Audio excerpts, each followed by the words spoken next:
Hello everybody, thank you for joining me again today on our second day of the Embellished Ornament series, and today we're going to be making the tags.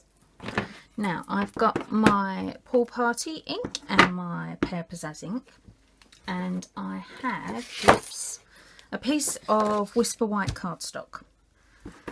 Now how many you choose to do in which colour, that's entirely up to you, but for today I am going to be doing one of each. So I'm going to do one in Pool Party, one in Pear Pizzazz, because I want to show you how they're actually going to be going together. So the first thing I'm going to do is ink up my big one. Oops, a bit bubbly there, but never mind. You find with these ink pads, because they are so juicy, there's so much ink on them, sometimes you get a little bit of bubble on there. Doesn't really matter, I suppose. Depends whether you like it or not. I don't mind it, to be honest. I think it looks all right. Right, so one Pool Party, that's this one. There we go. Stick that over there. And we're going to do one Pear Pizzazz.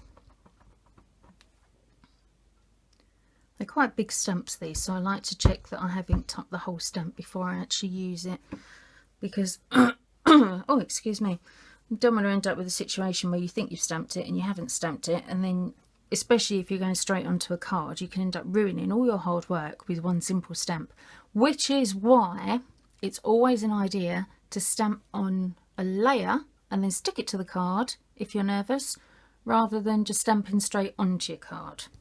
Once you're confident, obviously it doesn't really matter, but just to begin with, sometimes it's worth doing that. Right, I'm just going to shut these ink pads, because as you probably know, I will end up sticking my hand in it somewhere or doing something with it and making a mess. Right, let's get them out of the way. So we have got the Pool Party, Pear Pizzazz. Now, I've also, let's bring in my actual stamp set. From the stamp set, I have got my, whoops, I've already taken them off ready to use. I've got the framelits that fit around them. I'm also going to be using this one, this little poinsettia. Alright, so let's get the big shot in and then I can cut them out. Right, now I have my big shot in place. This is actually my magnetic platform. I know it's pink, got a bit carried away and painted it once. I wouldn't advise you do that though, because sometimes it works now and sometimes it doesn't, and it can be very, very temperamental. So do not paint or pull the layer off or anything else of your magnetic platform. Just leave it alone. Right, I have a little bit of silver glimmer. I have my, whoops, if I can pick it up, my little poinsettia. So I can stick in the corner, but my magnetic platform is going to do a great job for me, and it's going to hold my dies on my cardstock so that as I run it through, it's not going to move, which is absolutely marvellous, because there's nothing worse than stamping a nice image, running it through your big shot, and as you run it through, the dies move, or the plates move the dies, or something like that. That is just the most irritating thing in the world. I'm just trying to line it up, looking through the camera, which is not the easiest thing to do, but hey, I think I've got it. Right, so I'm going to run those through, carefully put that on there so I don't move anything. Now that little poinsettia there, that is going to take a couple of goes, because I'm doing it on the magnetic platform and not on the nice new precision plate. So I'm just running it through a few times, because I just want to make sure it cuts through properly. Yeah, that's brilliant. Right, let's get rid of that. In fact, where's my little pokey? There it is. I'm just going to poke out these little bits. I don't need those. There we go. Put that over there. Right, I'm only going to be putting this little poinsettia on the longer of the ornaments, because that one is the one that's actually got Whoops, that's it, come on. That's the one that's actually got the shape in it. So I have one stamped, and my little poinsettia. But now I'm actually going to run it through again, just on the plain paper, on the plain cardstock rather, because I want two plain shapes, because these labels that we're doing have a layered effect which sets them off really, really nicely and makes them look really special. So run through a couple of blank ones, and then finally I've also got a piece of Pool Party cardstock and a Pear Pizzazz cardstock. And I'm going to run these through as well. How am I going to fit that on there? I don't want to overlap the cardstock too much. There we go, that'll do. So I'm going to run these through as well for the coordinating colours. So I'm going to be doing, whoops, can't pick it up. As I have this one in Pear Pizzazz, I'm going to be Pool Partying on that one. No, that was Pool Party, that wasn't Pear Pizzazz, was it? Start that again. As I have got Pool Party, I'm going to be running through Pool Party. That's better, isn't it?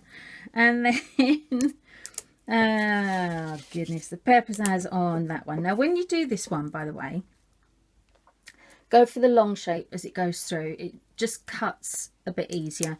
You'll find that with all dies actually, when you run your dies through your die cutting machines, if there's an elongated shape of any description, make sure that goes through sort of the lengthways. Don't try and put it through sideways, because it will cut, but it just cuts better and easier, and your machine seems to like it more. So I'm just going to run those through. There we go. And then we have Pool Party. I nearly did it again then. And Pear Pizzazz. Right, so that's all our die cutting done. Let's just move this out of the way. And I'm going to have to stop the video just for a second while I move this, because I need to zoom it back in again for you. Hang on. Right, that's better.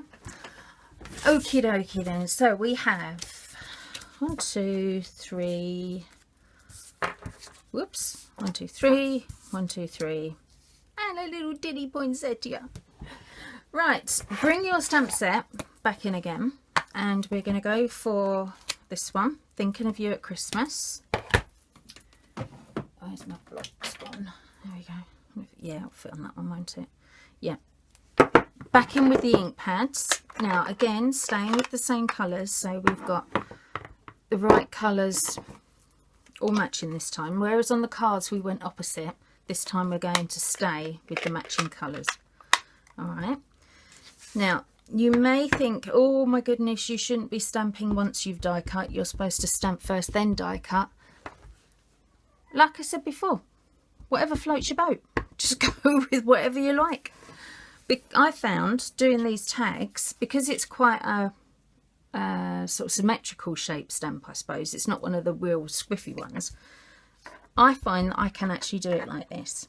If you can't, then don't, is the answer. If you can't do it like that. See, it's a little bit wonky. Yeah, I can do it like this. Look. And I've gone for a wonky one. Hey, who cares? If you if you want to go for I forgot what I was going to say now. Oh yeah, if you want to stamp it and then cut it, whatever you decide, it really doesn't matter, I suppose.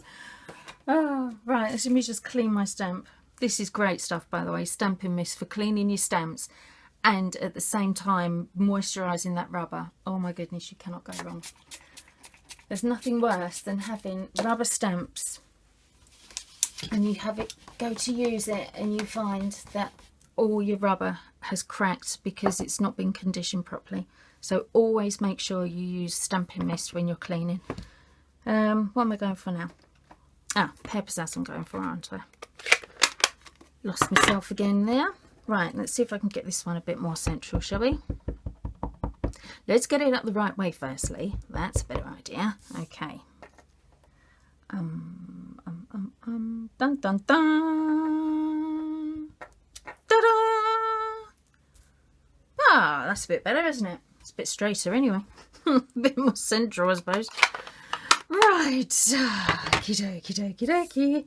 Now then, sticking all this together, what we're going to be using is the fabulous fine tip glue pen, and we are going to also be using some of the really, really gorgeous silver glitter. All right, because we want it all to match nicely and all to coordinate properly.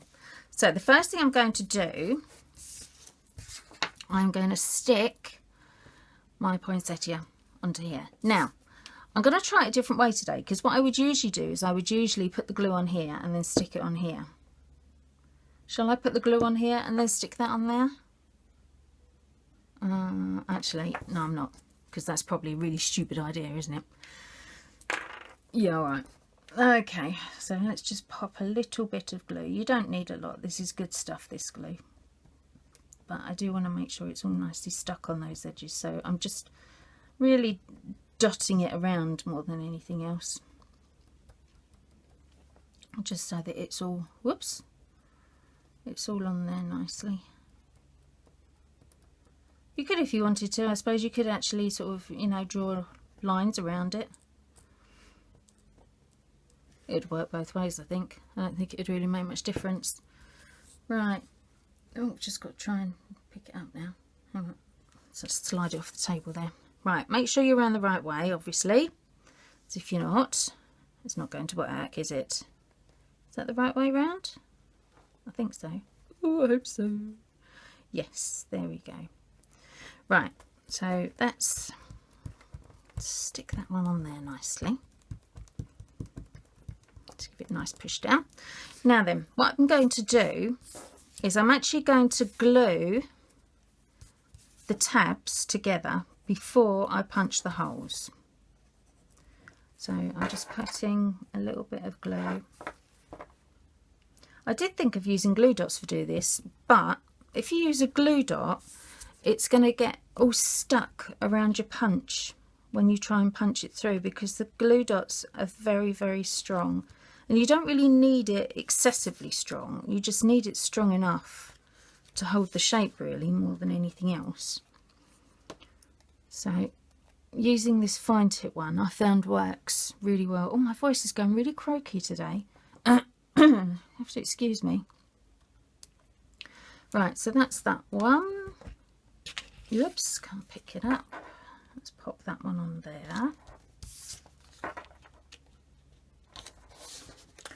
Now I'm going to punch my holes before I do the next stage, so that, I've just got to get it off the wall, there we go, because I'm actually going to be putting some glue and glitter on this one. So line up your tabs, your tags, I mean not your tabs, your tags, and then using a punch, hang on, I haven't unlocked it, that's it. Using a 1/16 punch, that's the hole that I'm going for. So it's not huge, you don't want a big hole, because that's only a small area that you're actually going to be punching your hole through. But just line it up where you want it to go. Punch it through.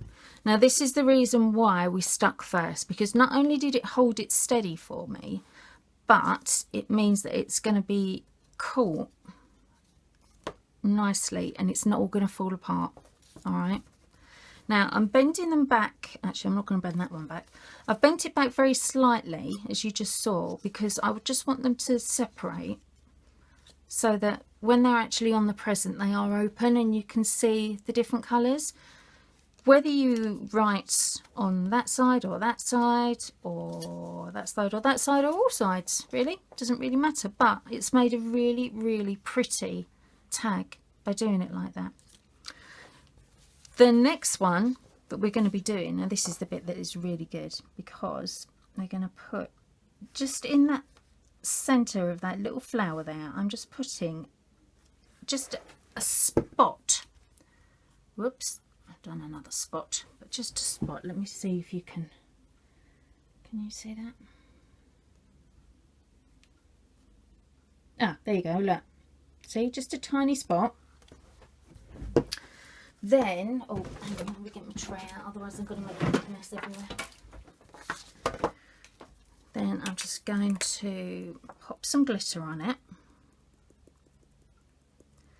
And the weight of the glitter, although it's not a lot, will actually make that into a really nice looking decoration. Oops, let's do that up. Now, I would suggest you leave it like that for a few minutes. So I'm going to show you one for one of the other sets that I did. This is one of the other colours that I'm doing. Let's take it all apart. Right, there we go, there's one. So I did exactly the same principle with this, but this time I actually used the gold one, the gold glitter. Let me see, how's that? Can you see that? Yes, you can see that. So it's made a really nice circle of glitter, very, very strong, because it's held all that glitter in place as well. And it's also got, which you probably, oh, just about, yeah, it's got like a dimensional effect going on as well. So it makes it look really, really nice and just finishes it off. And because this glue is so good, you hardly get any loss on the glitter. It's really, really useful. All right, so now we've let that sit for a few minutes. I probably didn't let it sit for long enough, but never mind. I'm just going to tap that off. Now, there is still a bit of glitter left around it. I'm not taking that off yet. I'm just going to set this aside so that it can dry, and then I'll brush all the rest of it off once it's dried. All right, so that's what we've got for today. We have our tags ready for our gifts. I'm going to be finishing these off with, I brought some little bells. So each tag is going to have a couple of bells. And they are also going to be having some of their silver cording trim. All right, but I'll show you how it's all going to be presented in one of the other videos that I'm doing, so that you can see how it's all going to come together. All right, hope you enjoyed that for today, and come back tomorrow to see the next stage in our little adventure with the embellished ornaments. See you soon. Bye for now.